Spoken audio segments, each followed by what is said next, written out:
Tendo quórum legal, declaro aberta a 9ª sessão ordinária da primeira Câmara Especial do Tribunal de Contas do Estado do Rio Grande do Sul, sendo a 4ª na modalidade telepresencial, realizada em conformidade com a resolução número 1124 de 2020. E o faço invocando a proteção e inspiração de Deus. Registro a presença dos senhores conselheiros substitutos, Heloísa Pitinini, Letícia Ramos, Roberto Loureiro e Ana Varpichowski. Do adjunto de procurador do Ministério Público de Contas, Ângelo Borghetti. Minha saudação às senhoras e senhores administradores, senhoras e senhores advogados, que nos acompanham através dos canais do Tribunal de Contas na internet.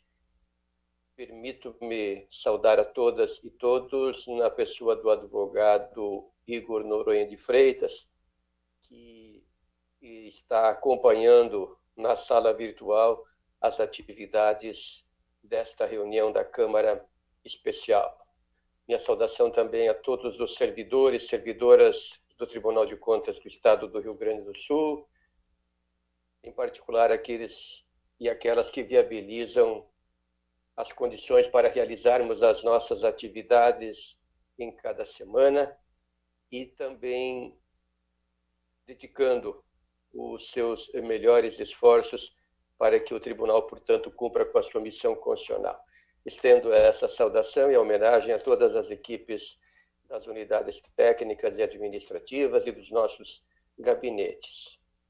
Coloco agora em discussão a ata da 8ª sessão desta primeira Câmara Especial, realizada no dia 6 de julho, próximo passado, ficando assegurado aos senhores conselheiros, nos termos regimentais, o prazo de 48 horas para apresentarem eventuais ressalvas por escrito. Vou colocar a matéria em votação e, não havendo nenhuma manifestação em sentido contrário, informo que a mesma será proclamada como aprovada. Está em votação a matéria.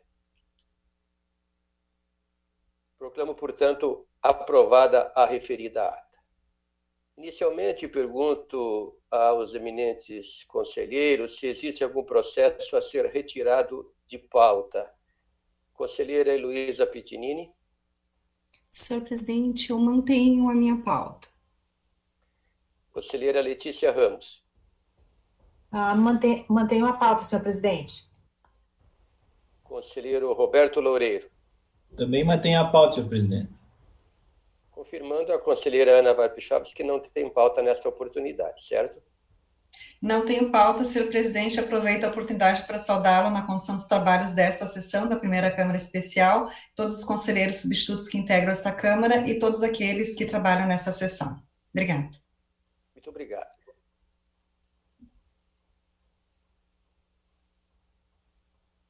Temos um requerimento de preferência para exame de processo, objeto de suspensão de julgamento. É a primeira preferência de relato, sob a condução da conselheira Heloísa Pitinini. Trata-se do processo 1134-18-4, item 2 da respectiva pauta. O Poder Legislativo Municipal de Cachoeira do Sul é o ente aqui em causa. Trata-se das contas de gestão referentes ao exercício de 2018, sendo interessados Igor Noronha de Freitas e Carlos Alberto de Moura Moraes. Faço um breve histórico. Na sessão de 22 de junho do corrente, a conselheira Heloísa Pitinini, relatora, trouxe o processo para exame e julgamento e, após o relatório, a sustentação oral proferida pelo advogado Igor Noronha de Freitas, atuando em causa própria, e a manifestação da representante do Ministério Público de Contas, reiterando os termos do parecer 5.471/2020, houve a suspensão do julgamento por parte da senhora relatora. Neste processo votam, a priori, a conselheira substituta Letícia Ramos e o conselheiro substituto Roberto Loureiro. Concedo a palavra à conselheira substituta Heloísa Pitinini para prolatar o seu voto. Uma palavra. Conselheiro César Miola, cumprimento Vossa Excelência na condução dos trabalhos dessa primeira Câmara Especial. Meu cumprimento aos meus colegas Ana, Letícia, Roberto, um cumprimento especial ao Dr. Ângelo Borghetti, na representação do Ministério Público de Contas, na pessoa do Dr. Igor Noronha de Freitas. Eu quero cumprimentar a todos aqueles advogados que nobremente exercem a sua função nos processos desta Corte de Contas, e na pessoa das servidoras Andréa e Fernanda, o meu cumprimento e o meu agradecimento pelo apoio dos serviços técnicos e de assessoramento que nos permitem ultimar os nossos trabalhos. Senhor presidente, senhores julgadores, eu suspendi o julgamento desse processo para melhor analisar as razões que o ilustre advogado nos trouxe da tribuna na 7ª sessão dessa primeira Câmara Especial, em 22 de junho de 2020.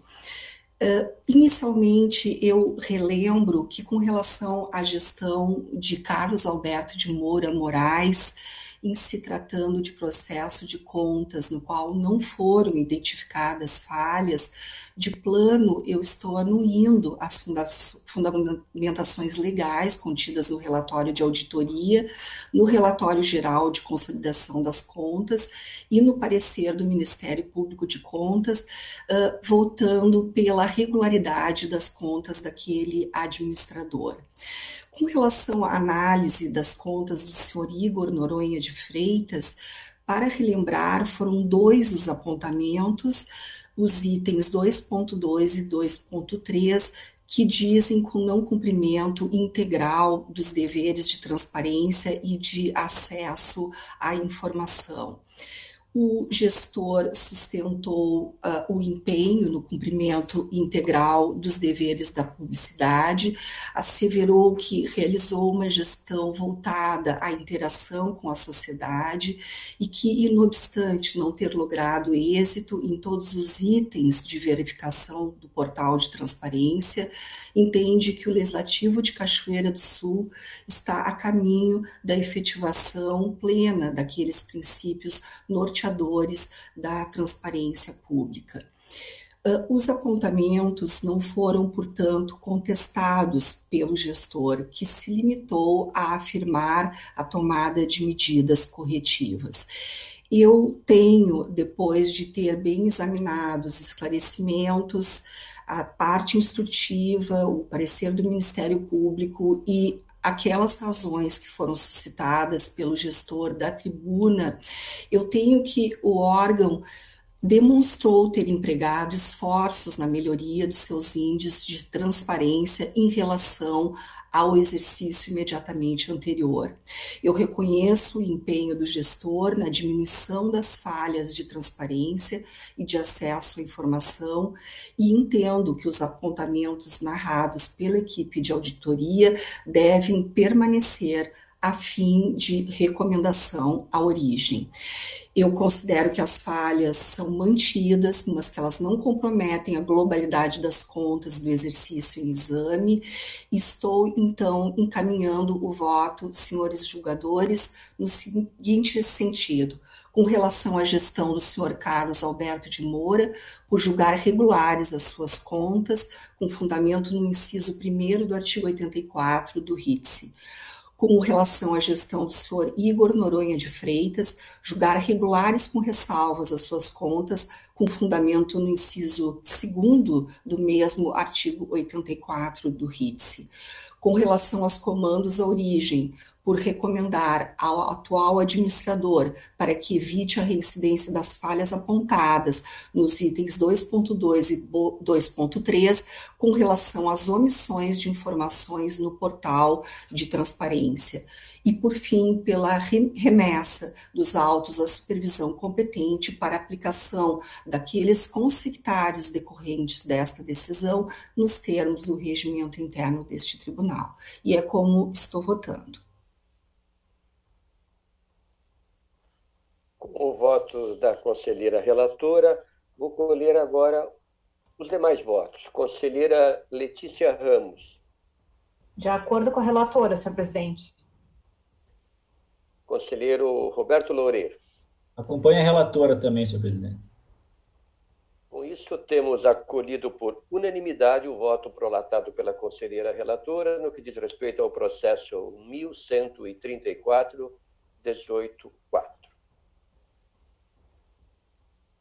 Prosseguimos agora com o exame de processo objeto de devolução de vista. Item 1 da pauta da conselheira Heloísa Pitinini, expediente 4.218-17.3. O relator é o conselheiro Roberto Loureiro. E a matéria diz com as contas do exercício de 2017 do Departamento de Água, Arroios e Esgoto de Bagé, da EB, gestor Volmir Oliveira Silveira. Na sessão do último dia 6 de julho, o conselheiro Roberto Loureiro trouxe o processo para exame e julgamento e, após o relatório, prolatou seu voto nos seguintes termos, em síntese: julgar regulares, com ressalvas, as contas de Volmir Oliveira Silveira, fixar débito no valor original de R$ 53.902,11, relativamente ao item 1.2.3 do relatório de auditoria da responsabilidade do mesmo gestor. Expedir advertência ao gestor Volmir Oliveira Silveira, nos termos expostos no voto, ainda determinar a origem que adote providências para evitar a recorrência das falhas apontadas nos autos, implementando medidas corretivas em relação àquelas passíveis de regularização, especialmente em relação ao item 1.2.3, o que deverá ser considerado em futuro procedimento de fiscalização, dar ciência da decisão ao controle interno da entidade e ao controle interno do município para que adotem as providências necessárias nos seus respectivos âmbitos de atuação quanto às inconformidades. Ainda remeter os autos da supervisão competente para aplicação dos consectários decorrentes da decisão na forma regimental. Colocada a matéria em discussão e votação, a conselheira Heloísa Pitinini solicitou vista do processo. Até aqui temos o voto do conselheiro relator e, também a priori, votam agora a conselheira Heloísa Pitinini e a conselheira Letícia Ramos. Com a palavra, a conselheira Heloísa. Muito obrigada. Eu disponibilizei o voto aos meus colegas e eu sintetizo de forma articulada os itens em relação aos quais estou me manifestando, não necessariamente de forma divergente. O item 1.2.2 diz respeito ao adicional por conduzir veículo automotivo, que é pago pela origem conjuntamente a remuneração do cargo de operador de sistema hidráulico. E eu entendi aqui, com a máxima vênia do conselheiro relator, aqui tem uma dissidência com o relator, apenas entendi que, como o cargo de operador de sistema hidráulico é um cargo cujas atribuições dizem com a instalação e conserto de condutores de água e de esgotos, a execução de instalações e reparos de hidrômetros, de aparelhos sanitários, equipamentos similares, o trabalho na distribuição de água e na manutenção de estações de tratamento de esgoto, por toda a natureza dessas funções deste cargo, aqui não se pressupõe que o servidor fique em um lugar único. Não é o caso, por exemplo, de uma atendente de creche ou de uma professora do ensino fundamental. Aqui não, há a pressuposição, há a premissa de que esse servidor terá de se deslocar. Tanto é assim que o requisito para um dos requisitos para o provimento do cargo é exatamente possuir a Carteira Nacional de Habilitação. Então, eu não vejo como fundamento e penso que desborda a legalidade, a impessoalidade, a economicidade, pagarmos para um servidor que pressupõe-se que vai ter que se deslocar, porque não tem como exercer aquelas funções sem o deslocamento, ainda uma gratificação por condução de veículo automotor. Então, aqui, se houvesse a disposição em lei, por exemplo, da indenização do uso de veículo particular, ok, mas acho que a lei que é invocada, a lei municipal que é invocada para dar suporte a este pagamento, ela tem uma tecnia e ela tem uma letra que permite até que se faça uma interpretação errônea da norma. Né? E é por isso que, diferentemente do relator, eu também estou afastando o débito, mas diferentemente dele, que entende ser possível a concessão da gratificação. Então, aqui fica o meu posicionamento com relação à impossibilidade do pagamento desta gratificação com base na Lei 5117 de 2012 e também a sugestão de que haja a suspensão desses pagamentos para os cargos de operador de sistema hidráulico. Eu agora passo a relatar alguns itens sobre os quais eu concordo com o relator, mas apenas em razão da materialidade, da criticidade desses itens, eu estou levando-os em consideração para aplicação de penalidade pecuniária e, portanto, acrescento ao voto do relator a pena pecuniária em razão destes itens. É o item 1.2.3, que é a manutenção do pagamento de verba com base em norma cuja executoriedade fora negada pelo Tribunal Pleno deste tribunal, com a imputação aqui do montante de R$ 53.902,11.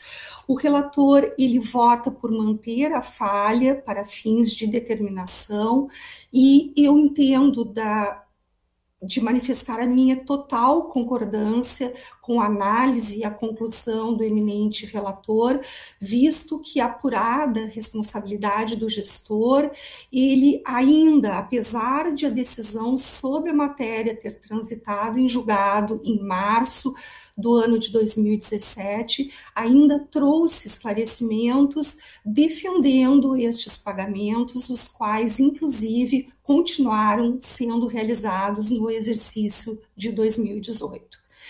O item 2.1.1 diz com a desobediência à ordem cronológica no pagamento de obrigações. E aqui também há uma falha que não só reflete descumprimento à disciplina do artigo 5º da Lei Federal 8666 de 93, mas aos próprios princípios da legalidade, da impessoalidade, da moralidade, da publicidade, da transparência, visto que aqui ocorre o privilégio de alguns credores em detrimento de outros. Além disso, eu gostaria de dizer que esta mesma inconformidade foi verificada em relação aos exercícios de 2014 e 2016, sendo mantida em ambos os exercícios para fins de sanção pecuniária e determinação, por infringência aos princípios, como se disse, da moralidade, da impessoalidade e da boa-fé objetiva, além do descumprimento do artigo 5º da mencionada Lei 8666 de 93. Também leva em consideração, para a aplicação de penalidade pecuniária, o item 3.1.1, que diz com ausência de prévia justificativa para o não parcelamento de objeto de licitação. Aqui também, como bem analisado pelo relator, a irregularidade decorre da inexistência de justificativa para a realização de licitação em lote único, ou seja, com o não parcelamento do objeto. Eu corroboro a manifestação do ilustre representante do Ministério Público de Contas, no sentido de que o objeto do certame é diversificado, sendo integrado por sistemas informatizados, equipamentos de leitura, treinamentos e mão de obra, como leituristas e encanadores. Portanto, a falta de justificativa plausível ao não parcelamento do objeto licitado induz ao entendimento de que, no mínimo, a busca por propostas mais vantajosas à administração não foi objetivada pela auditada quando da realização da concorrência pública número 1 de 2017, além da desconsideração aos princípios da isonomia e a disciplina dos artigos da Lei Federal 8666/93, que nomino, além da jurisprudência do TCU, que inclusive já sumulou sobre essa matéria, como bem explanado pela equipe de auditoria. Levo também em consideração, para a aplicabilidade da pena pecuniária, a falta de segregação de funções, no sentido de que a toda evidência se trata de falha que compromete a transparência dos atos administrativos, podendo dar causa, inclusive, à facilitação da malversação dos recursos públicos, assim em sentido lato. Embora se trate de inconformidade aparentemente formal, ela pode sim dar causas de prejuízos materiais concretos à administração pública. Portanto, leva em consideração aqui a gravidade da inconformidade e o fato de, apesar de alegar, o gestor não trazer comprovação da adoção de medidas saneadoras. O item 4.1.1 diz com a manutenção de disponibilidades financeiras em cooperativa de crédito antes de autorização legal. Aqui também percebo a manutenção de recursos em cooperativa de crédito quando em desacordo com a legislação vigente à época, motivo pelo qual também estou aqui levando em consideração a falha. O item 5.1.1 diz com a intempestividade na entrega de informações ao Licitacom. A falha pertinente ao envio intempestivo de informações ao sistema prejudica tanto as ações de controle externo quanto as de controle social, restando desconsiderado ainda o princípio relevantíssimo da transparência, além de configurar afronta às normativas aplicáveis. Eu, então, devo ressaltar que, em face do meu pensar, a relevância das falhas analisadas no presente, inclusive algumas de forma reiterada, como, por exemplo, o descumprimento da ordem cronológica dos pagamentos aos fornecedores, eu entendo que a imputação de penalidade, aqui, inclusive pelo seu aspecto pedagógico, guarda coerência com as inconformidades verificadas e mantidas neste processo. Eu, então, estou votando no que tange ao item 1.2.2 pela manutenção do aponte para fins de multa e determinação e também para que sejam suspensos imediatamente os pagamentos equivocadamente realizados com fundamento na Lei Municipal 5117 de 2012. E nesses termos, com respeitosa divergência ao eminente relator, manifesto o voto pela aplicação de pena pecuniária, que fixo no valor de R$ 900, de responsabilidade do senhor Volmir Oliveira Silveira, administrador do DAEB no exercício de 2017, no mais concordando com o voto do relator. É como estou votando.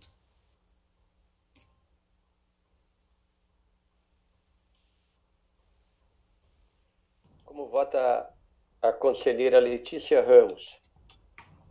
Eu acompanho o voto do relator, mas agrego as divergências inauguradas pela doutora Heloísa ao voto. Perfeitamente.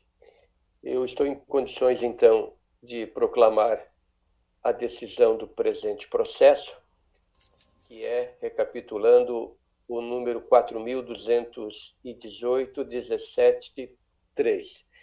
Temos, então, acolhido o voto do eminente relator por unanimidade, mas com as seguintes especificidades. Por maioria, é fixada a multa no valor de R$ 900 ao administrador, no que é vencido o eminente relator, que não contemplou pena pecuniária no seu voto. A fundamentação dessa multa foi devidamente explicitada pela conselheira Heloísa Pitinini. E também a divergência que se coloca em relação ao tópico 1.2.2, ele também substrato para a multa, mas que é objeto de uma determinação, aqui por igual vencido o relator, no sentido, então, da determinação voltada à suspensão do pagamento da parcela em causa. Então, com isso, eu proclamo a decisão nos termos mencionados, senhora secretária. Conselheira Heloísa Pitinini concluiu o exame da sua pauta, certo? Exatamente, e agradeço a Vossas Excelências. Muito obrigado. Conselheira Letícia Ramos, com a palavra. Muito obrigada, senhor presidente. Eu saúdo na condução dos trabalhos dessa sessão também a doutora Heloísa, a doutora Roberta, a doutora Ana, o doutor Ângelo Borghetti, que, se não me falha a memória, acredito que deve ser a primeira sessão que fazemos juntos nessa modalidade. Sim, doutora Letícia, acho que é a primeira sessão. Até eu havia comentado com a doutora Ana semana passada que não havia lhe encontrado nesses 100 dias de confinamento. Mas é um grande prazer encontrá-la. Da mesma forma. Meus cumprimentos também à Andréia, à Fernanda, que nos assessoram aí na condução e na possibilidade de que essa sessão seja realizada. Mais uma vez, então, já recebemos elogios dos advogados com relação ao tratamento que o Tribunal de Contas tem dado. É um motivo de orgulho escutar mais uma vez elogios dos advogados nesta sessão. Pois bem, eu tenho apenas um processo nesta Câmara, na tarde de hoje. É um voto longo, um processo complexo, mas ele foi disponibilizado com antecedência a todos os julgadores, de modo que farei um relato sucinto do processo. Ele trata-se do processo número 752.17.2, da Fundação de Saúde Pública São Camilo de Esteio, do exercício de 2017. Ele é um processo em que foram apontadas diversas irregularidades no que diz respeito à criação de empregos sem base legal, criação de funções gratificadas por meio de resolução, também funções gratificadas sem atribuições e responsabilidades definidas, concessão de reenquadramento sem base legal, utilização irregular de profissionais autônomos, também pagamentos em desacordo com documentos comprobatórios da execução dos serviços, e é um item que está desdobrado em 5 itens. Também pagamento de remuneração em valores superiores aos estabelecidos na resolução do Conselho Diretor, sobreposição de horários, também desdobrado em 3 itens, inobservância do princípio de segregação de funções, liquidação irregular de despesas, deficiência na fiscalização dos contratos, também abordados em diversos itens, pagamento em desacordo com o estabelecido em contratos, deficiências nas conciliações bancárias e do relatório geral da entrega dos documentos não foram efetuadas as remessas à BLM. O parecer do Ministério Público de Contas manifesta-se por multa ao gestor, fixação de débito de vários itens, respectivamente nos itens 2.121, 2.122, 2.123, 2.124, 2.125, 2.13, 2.141, 2.142, 2.143 e 3.31 da auditoria, do relatório de auditoria. Contas regulares com ressalvas do gestor e recomendação ao atual gestor para que corrija os apontes criticados, bem como verificação em futura auditoria. Eu passo sucintamente ao voto, salientando aos julgadores e a quem nos escuta pelos canais de comunicação que esse tribunal estabelece, que não tenho dúvida de que o órgão demonstrou melhorias com relação a vários apontamentos. Inclusive, eu afasto no voto alguns dos itens apontados pelo relatório de auditoria, uma vez que ficou demonstrado a tomada de providências por parte do órgão. É o que aconteceu, por exemplo, no item 1.1, 1.21 e 1.22, em que o órgão, então, estabeleceu tanto a criação dos cargos, a questão das funções gratificadas e também a questão com relação à definição de atribuições em atos legislativos que foram editados lá no município de Esteio. Com relação às sugestões de débito, eu rapidamente irei falar que estou mantendo os débitos com relação aos itens 2.121, 2.122, 2.123, 2.124, 2.125, e nestes itens eu estou mantendo os indikativos de débito em função da deficiência probatória trazida pelo gestor neste processo. Saliento também no voto que isso não impede que, em grau recursal, o órgão, o gestor que receber esta decisão, possa comprovar e trazer elementos suficientes para contrapor esses débitos que foram por mim mantidos no processo. Com relação ao item 2.141, 2.142 e 2.143, também estou mantendo o débito em função de que não houve também comprovação trazida pelo gestor no sentido de afastar essas sugestões sugeridas pela área técnica. E, por fim, no item 3.31, eu também estou mantendo o débito. Ele trata-se de prestação de serviços médicos em traumatologia e ortopedia. Neste caso aqui, eu estou mantendo também o débito em função da deficiência probatória trazida no presente processo. Com relação às demais falhas, eu estou mantendo para fins de determinação, de recomendação, como também para imposição de multa. Diante disso, meu voto é por, quanto à gestão do senhor Dilnei Garatti, julgar regulares com ressalva suas contas, fixar os débitos já nominados por mim, dos itens 2.121, 2.122, 2.123, 2.124, 2.125, 2.141, 2.142, 2.143 e 3.31. Impor multa no valor de R$ 1.500, com base na lei orgânica e regimento desta Corte, quanto aos comandos à origem, no prazo de 1 ano a contar da publicação desta decisão, promova a realização de concurso público ou seleção pública para o desempenho das atividades médicas. Verifique também a permanência da questão apontada no item 2.13, com o objetivo de evitar que ocorra qualquer remuneração que não esteja legalmente amparada. Evite a reiteração da falha do item 2.15, em observância ao princípio da segregação das funções.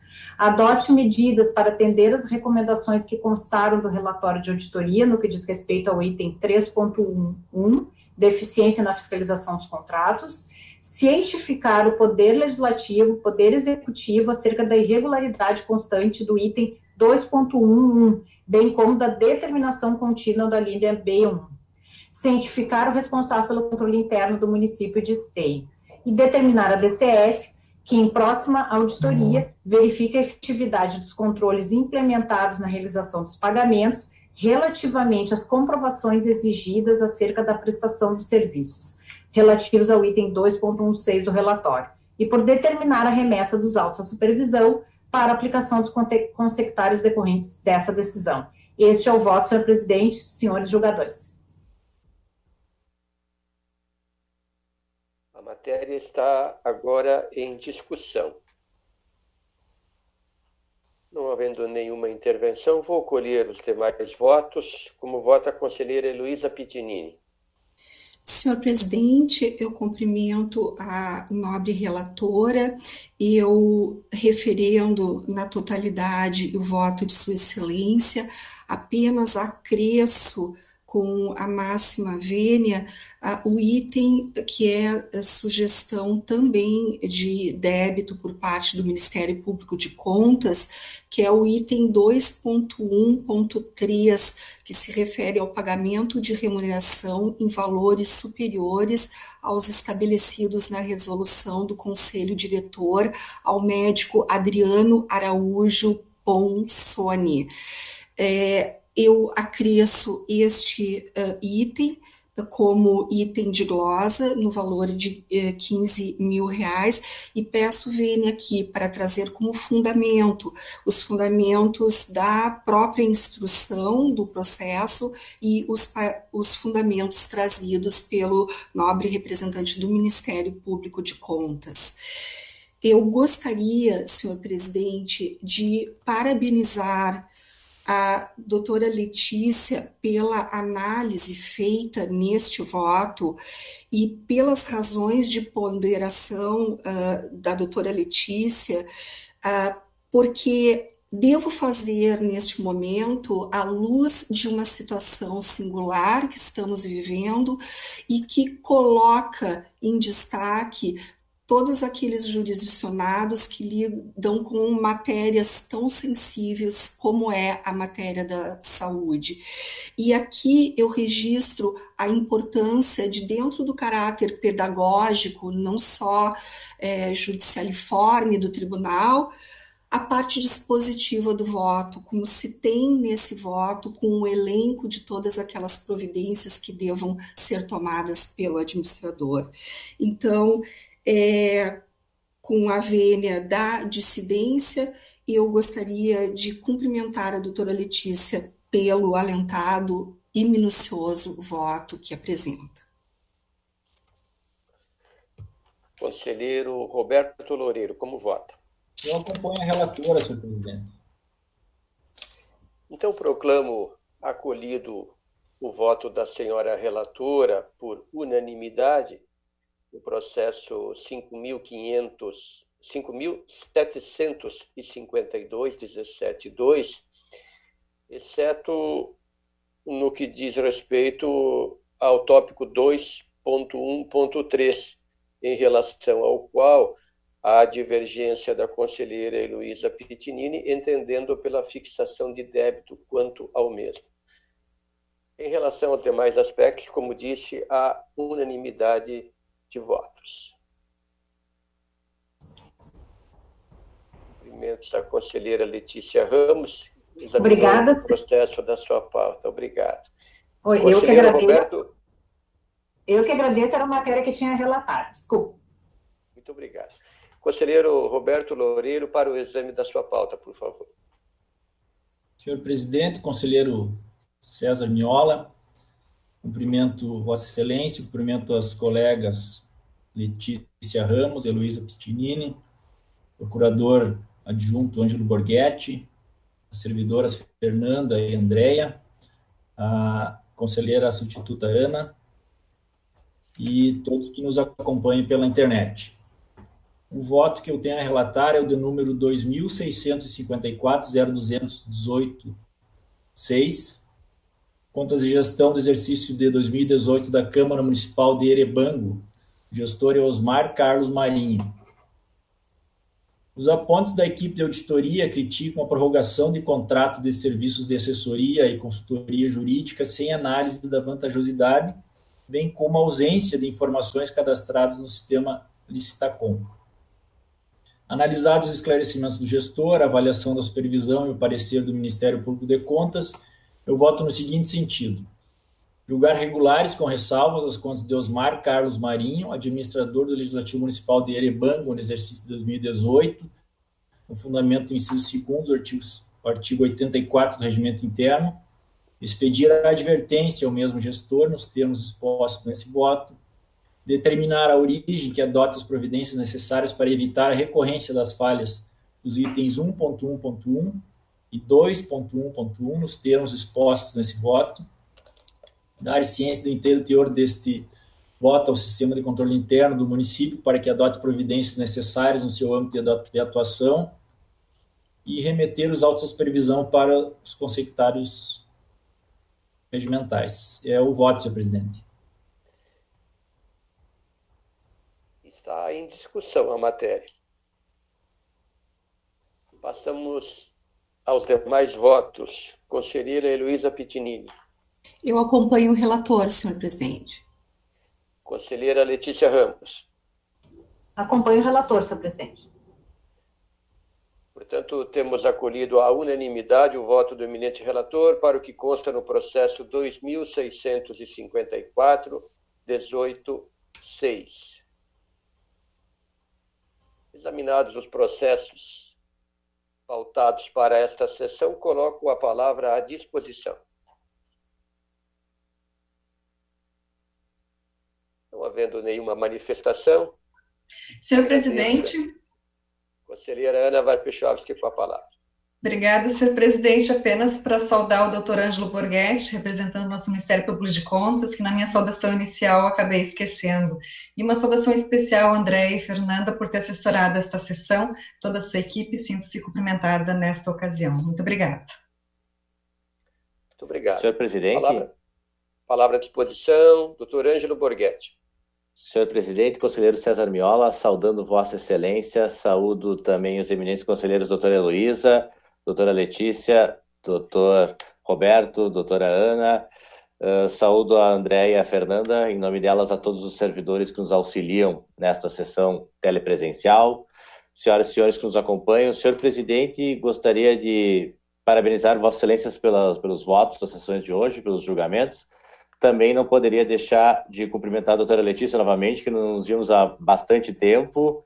A gente acaba ficando com saudade dos amigos, das amigas do TCE, mas é um encargo que nós temos hoje em dia de ficar trabalhando em casa, mas certamente com esforço coletivo poderemos em breve nos reencontrar.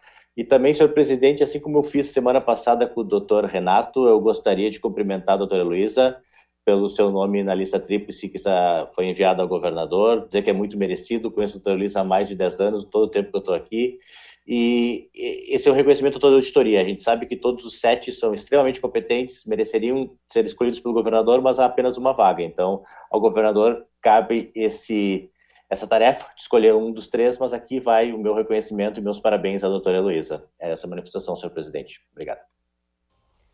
Obrigado. A palavra continua à disposição. Apenas para agradecer, senhor presidente, as generosas palavras do doutor Ângelo.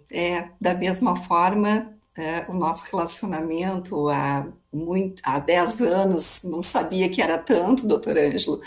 É um relacionamento, como Vossa Excelência disse, passa além do mero profissionalismo.